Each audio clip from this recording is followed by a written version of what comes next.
DP work সব সমস্যার সমাধান। ডিপি ওয়ার্ক তো ঠাকুরের কাজের বাইরে নয়। ঠাকুর বলেছিলেন যে মানুষের বাড়ি যেতে, মানুষকে ঠাকুরের কথা বলতে, মানুষকে ভালোবেসে বোঝাতে, আপদে বিপদে তাকে সাহায্য করতে, সেবা দিতে। এখন আমার মনে আছে এবারে পৌষ মাসে মানে ডিসেম্বর মাস, 23শে ডিসেম্বর ইন্দ্রাসে বিশাল বড় করে উৎসব হয়েছিল। সেই উৎসবে আমি গিয়েছিলাম।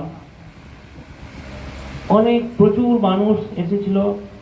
ঠাকুরের দীক্ষা হয়তো অনেকে নিয়েছে।